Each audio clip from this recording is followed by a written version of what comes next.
झारखंड का एक 23 साल का लंबे बालों वाला बल्लेबाज अपनी पावर हिटिंग बल्लेबाजी की वजह से अचानक सुर्खियों में आ जाता है।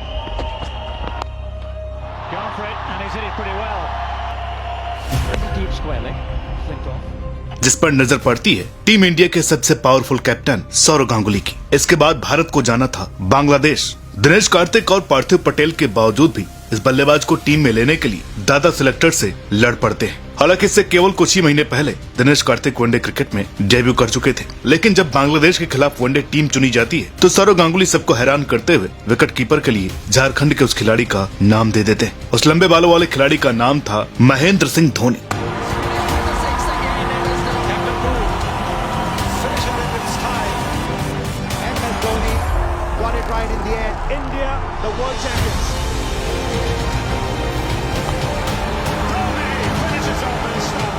जिसने उसके बाद से न केवल इंडियन क्रिकेट को बदल दिया बल्कि कप्तानी और विकेट कीपिंग की ट्रेडिशनल अप्रोच को पूरी तरीके से पीछे छोड़कर एक नई तकनीकी का इजाद किया।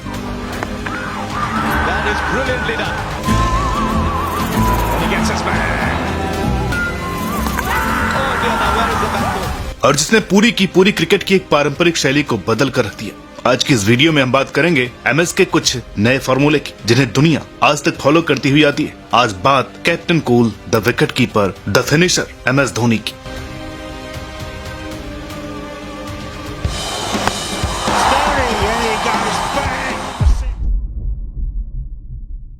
भारत पाकिस्तान सीरीज के लिए गांगुली ने उनको कॉल करके कहा कि भारत की प्लेइंग 11 के लिए आपको चुना गया है। महेंद्र सिंह धोनी सौरव गांगुली की इस स्टेटमेंट को अपनी बेटी के पैदा होने की खबर के बाद दूसरा सबसे बड़ा बेस्ट स्टेटमेंट मानते हैं, क्योंकि सिलेक्टर्स की पसंद थे दिनेश कार्तिक, जबकि गांगुली की पहली पसंद थे पार्थिव पटेल। लेकिन जब पार्थिव पटेल फ्लॉप हुए तो इसके बाद गांगुली ने सिलेक्टर्स के खिलाफ जाकर महेंद्र सिंह धोनी के लिए कैंपेन किया और उन्होंने महेंद्र सिंह धोनी को जब तीसरे पोजीशन पर बैटिंग करने के लिए भेजा तो धोनी के वो 148 रन एक इतिहास बन गए। और इसके बाद क्या हुआ ये पूरी दुनिया जानती है। बाकी धोनी के बारे में पूरी जानकारी, पूरी बायोग्राफी आपको दुनिया भर के तमाम चैनल पर मिल जाएगी। आप उन पर बनी ये फिल्म भी देख सकते हैं, लेकिन आज हम उसकी बात नहीं करेंगे। आज बात करेंगे धोनी के उन स्किल्स की जिसमें धोनी ने सबको पीछे करते हुए अपना वो एक मुकाम बनाया और खुद को एक स्टैंडर्ड के तौर पर एस्टेब्लिश किया, ताकि लोग उनको देख करके ये चीज अपने करियर में आगे अपना सकें। आप लोगों से एक जरूरी निवेदन ये है कि आप हमारे इंस्टाग्राम पेज को फॉलो कर लीजिए, क्योंकि वहाँ पर भी आपको बहुत सारी नई नई चीजें, क्रिकेट से रिलेटेड जानकारियाँ मिलने वाली है। तो शुरुआत करते हैं कि कैसे महेंद्र सिंह धोनी ने ऑर्थोडॉक्स विकेट कीपिंग मेंटेलिटी को बदलकर विकेट कीपर को वो इज्जत दिलाई जिसके वो हकदार थे।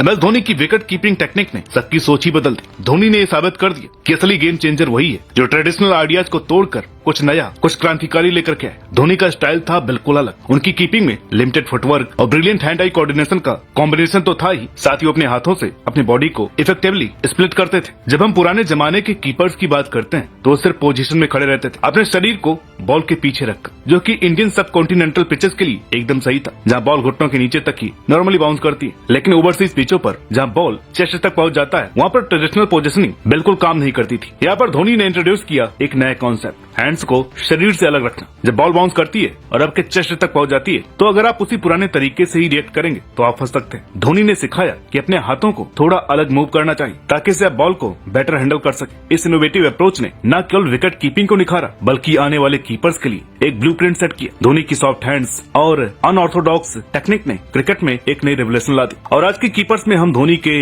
सिग्नेचर टेक्निक्स को देखते हैं। बॉर्डर स्टैंस, लिमिटेड फुटवर्क और वो लाइटनिंग स्टंपिंग। कीपर बैट्समैन के लिए भी धोनी ने अलग अध्याय शुरू किया। उनसे पहले कीपर को टेस्ट मैचों में नंबर 8 या 9 पर भेजा जाता था। उसकी टीम में जगह ही इसलिए बनती थी कि वो कीपर है जो थोड़ी बहुत बैटिंग कर लेता है। पाकिस्तान के लिए तो मोइन खान कई बार वसीम अकरम से नीचे आते थे बैटिंग करने के लिए, लेकिन धोनी ने उस सोच को बदल दिया और इसका क्रेडिट जरूर उनके कप्तानों को जाता है जिन्होंने उनको मौके दी। लेकिन हर मौके पर आकर के धोनी ने साबित किया कि एक कीपर एक अच्छा बल्लेबाज भी हो सकता है, वरना एक वक्त पर यहाँ तक नौबत आ चुकी थी कि वर्ल्ड कप में नैन मोंगिया के बजाय राहुल द्रविड़ को मौका दिया गया ताकि एक्स्ट्रा बैट्समैन टीम में फिट हो सके। जो कीपर नंबर 8 या 9 पर आता था उसकी अपेक्षा धोनी ने नंबर 5 पर भी बैटिंग की, 6 पर भी की और 7 पर भी की और जब जरूरत पड़ी तो 8 पर भी की। लेकिन कप्तान बनने के बाद और कमाल की बात यह है कि नंबर 6 पर उन्होंने सबसे बेस्ट खेल दिखाया, जहां 25 पारियों में उन्होंने 55 की औसत के साथ रन बनाए। धोनी ने वनडे में भी एक रिवायत को तोड़ा कि विकेट कीपर केवल हिटिंग कर सकते हैं, उनको गेम चलाना या गेम को सॉलिडिफाई करना नहीं आता। इसका मतलब ये था कि विकेट कीपर को आप पावर प्ले के दौरान बल्लेबाजी करने भेजो या तो फिर नंबर 7 के बाद। लेकिन महेंद्र सिंह धोनी ने नंबर 3, 4 और नंबर 5 पर बल्लेबाजी करते हुए टीम को कई महत्वपूर्ण मौकों पर जीत दिलाई। और धोनी के आंकड़े तो देखिए, नंबर 3 पर 82 की औसत, नंबर 4 पर 56, नंबर 5 पर 50, नंबर 6 पर 47। वो आइकॉनिक 183 की पारी नंबर 3 पर ही आई थी। किस किस को याद है वो पारी और उससे आपकी क्या यादें जुड़ी है, कमेंट में जरूर बताइएगा। धोनी की बल्लेबाजी टेक्स्ट बुक क्रिकेट से बिल्कुल अलग थी, जहाँ बड़े बल्लेबाज फुटवर्क पर भरोसा करते थे, वहीं धोनी सिर्फ अपनी हैंड आई कोऑर्डिनेशन से गेंद को बाउंड्री के पार भेज देते थे। उनका आइकॉनिक हेलीकॉप्टर शॉट इसका सबसे बड़ा उदाहरण है, एक ऐसा शॉट जिससे उन्होंने दुनिया के सबसे खतरनाक यॉर्कर्स को भी नहीं बख्शा। उसकी टेक्निकलिटीज की बात आगे करेंगे। धोनी की बॉटम हैंड पावर इतनी जबरदस्त थी कि बिना ज्यादा बैलेंस खोए वे गेंद को स्टेडियम से बाहर भेज सकते थे। उनकी फिनिशिंग एबिलिटी उन्हें बाकी खिलाड़ियों से अलग बनाती थी। उन्होंने कई मौकों पर साबित किया कि दबाव में वे सबसे ज्यादा खतरनाक है। उनकी सबसे बड़ी रणनीति थी खेल को डीप में ले जाना और आखिरी ओवर्स में गेंदबाजों की धज्जियां उड़ाना। 2011 वर्ल्ड कप आपको याद ही होगा। जैसे जैसे धोनी की उम्र बढ़ी, उन्होंने अपनी बल्लेबाजी को भी बदला। रिफ्लेक्सेस धीमे हुए, लेकिन उन्होंने एक बैक हैंड क्रॉस सफल डेवलप किया, जिससे वो स्पिन और पेस दोनों के खिलाफ बैलेंस बना सके। अब वो सिर्फ बड़े शॉट्स पर निर्भर नहीं थे, बल्कि स्ट्राइक रोटेशन और गेम अवेयरनेस का भी पूरा फायदा उठाते थे। यही वजह थी कि अपने करियर के आखिरी दिनों तक भी मैच विनर रहे।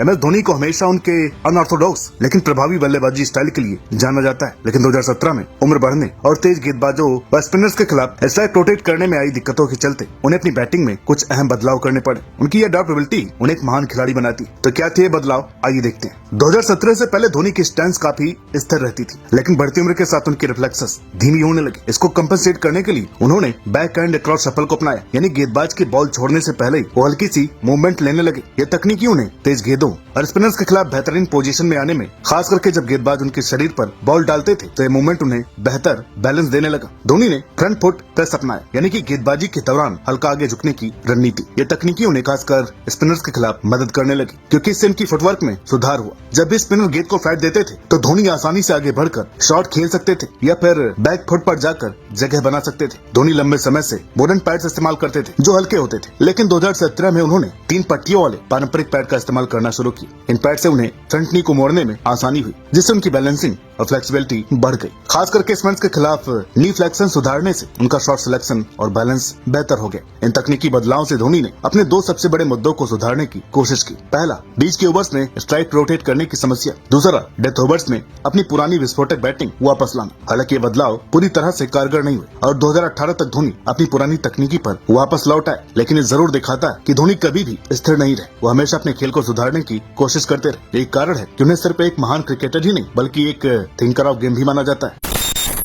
अगर क्रिकेट में किसी बल्लेबाज का नाम लिया जाए जिसने सबसे ज्यादा यॉर्कर लेंथ डिलीवरीज को चक्के में बदलाव, तो MS धोनी का नाम सबसे पहले आएगा। उनके हेलीकॉप्टर शॉट की कला और रिस्ट पावर ने दुनिया के बेस्ट गेंदबाजों को भी चौंका दिया। पर सवाल ये उठता है कि उन्होंने यह संभव सा दिखने वाला काम मुमकिन कैसे किया। धोनी की सबसे चर्चित शॉट, जिसे मलिंगा जैसे गेंदबाज के खिलाफ भी आसानी से खेलते थे, ये शॉट एक क्विक रिस्ट फ्लिक के साथ खेला जाता है, जहाँ बल्ले का फॉलो थ्रू हेलीकॉप्टर ब्लेड की तरह घूमता है। जैसे ही गेंद उनके पास गिरती, धोनी अपनी बॉटम हैंड और रिस्ट पावर यूज करके बल्ले को तेजी से घुमाते थे। इस शॉट में लोअर हैंड का कंट्रोल बेहद ही महत्वपूर्ण होता है, जिससे गेंद को ऊंचाई और पावर मिलती है। धोनी की दूसरी खासियत थी उनकी स्टेबल लोअर बॉडी और लो स्टैंस, जिससे वो यॉर्कर गेंद के नीचे आने में सक्षम हो जाते थे। जब गेंदबाज यॉर्कर फेंकते थे, तो धोनी हल्का सा बैक नी बेंड करके खुद को स्टेबल करते थे। ऐसे उनका बैलेंस अच्छा रहता था और वो गेंद को जमीन से उठा करके हिट कर पाते थे। लेकिन जब गेंदबाज धोनी को वाइड यॉर्कर से रोकने की कोशिश करते, तो अपना बैट एंगल एडजस्ट करके गेंद को पॉइंट या कवर के ऊपर से मारते थे। इस दौरान रिस्ट पावर और फुल एक्सटेंशन का भरपूर उपयोग किया जाता था। महेंद्र सिंह धोनी की कप्तानी ने इंडियन क्रिकेट में एक नया दौर शुरू किया। उनकी लीडरशिप स्टाइल पहले के कप्तानों से बिल्कुल अलग थी। कूल टेम्परामेंट, टैक्टिकल ब्रिलियंस और टीम बिल्डिंग पर जोर देने ने उन्हें बाकी से अलग बनाया। कपिल देव, सौरव गांगुली, राहुल द्रविड़ की लीडरशिप की तुलना में धोनी का अप्रोच ज्यादा स्ट्रेटेजिक और कैलकुलेटेड था। धोनी को कैप्टन कूल कहा जाता था, क्योंकि वो हाई प्रेशर सिचुएशंस में भी बिल्कुल काम रहते थे। जहाँ सौरव गांगुली मैदान पर एग्रेशन दिखाते थे, वहीं धोनी बिना किसी इमोशन के ठंडे दिमाग से फैसले करते थे। 2011 वर्ल्ड कप में खुद को टीवी से ऊपर भेजना एक ऐसा ही कैलकुलेटेड मूव था। जिसने भारत को जीत दिलाई। धोनी ने अनकन्वेंशनल स्ट्रेटेजीज अपनाई, पावर प्ले में स्पिनर्स को लाना, अनसेटल प्लेयर्स को क्रिटिकल मोमेंट्स में सपोर्ट करना और फील्डिंग प्लेसमेंट में नए एक्सपेरिमेंट्स करना। राहुल द्रविड़ और कपिल देव ज्यादातर कन्वेंशनल टैक्टिक्स पर भरोसा करते थे, लेकिन धोनी का आउट ऑफ द बॉक्स सोचना भारत के लिए गेम चेंजर साबित हुआ। धोनी का स्टाइल था प्लेयर्स को फ्रीडम देना और उन पर ज्यादा दबाव न डालना। गांगुली और द्रविड़ के मुकाबले धोनी का हैंड्स अप अप्रोच ज्यादा मॉडर्न और इफेक्टिव था। धोनी इकलौते इंडियन कैप्टन हैं जिन्होंने तीनों मेजर आईसीसी ट्रॉफी जीती हुई, 2007 टी20 world cup, 2011 ODI world cup और 2013 चैंपियंस ट्रॉफी। कपिल देव ने और गांगुली की लीडरशिप में इंडिया ओवरसीज में मजबूत बना, लेकिन धोनी हर फॉर्मेट में कंसिस्टेंट रहे। धोनी मैदान पर सिर्फ ऑर्डर्स नहीं देते थे, बल्कि खुद परफॉर्म भी करते थे, चाहे लास्ट ओवर में छक्का मारकर मैच जिताना हो या लाइटनिंग फास्ट स्टैंपिंग से गेम बदलना हो। राहुल द्रविड़ की लीडरशिप अंडरस्टेटेड थी, जबकि धोनी क्लच मोमेंट्स में फ्रंट फुट पर आते थे। धोनी ने टफ डिसीजंस लेने से कभी परहेज नहीं किया। उन्होंने सीनियर प्लेयर्स को ड्रॉप करने से भी गुरेज नहीं किया अगर वो टीम की लॉन्ग टर्म सक्सेस में फिट नहीं बैठते थे। हालांकि इस वजह से इनकी आलोचना भी। महेंद्र सिंह धोनी सिर्फ एक नाम नहीं, बल्कि पूरी एक लेगेसी। उन्होंने न सिर्फ क्रिकेट को नए तरीके से खेलना सिखाया, बल्कि यह भी दिखाया कि अनकन्वेंशनल सोच भी सफल हो सकती है। उनकी कीपिंग रेवलेशन हो या फिर फिनिशिंग मास्टर क्लास, धोनी ने हर रोल में एक्सीलेंस की परिभाषा लिखी। उनकी कामनेस, फियरलेस एटीट्यूड और नेवर गिव अप स्पिरिट ने हर किसी के लिए एक सीख बनने का काम किया, चाहे मैदान पर हो या फिर जिंदगी में। तो दोस्तों, उम्मीद करते हैं कि आपको ये वीडियो पसंद आई होगी। हालांकि ये वीडियो उन्हीं को पसंद आएगी जिनके अंदर क्रिकेट का सबसे बड़ा कीड़ा होगा। और अगर आपको भी वीडियो पसंद आई हो तो इसे लाइक कीजिएगा, शेयर कीजिएगा, कमेंट करके बताइएगा कि वीडियो कैसी लगी। बाकी मिलते हैं आपसे अगली वीडियो में, तब तक के लिए नमस्कार।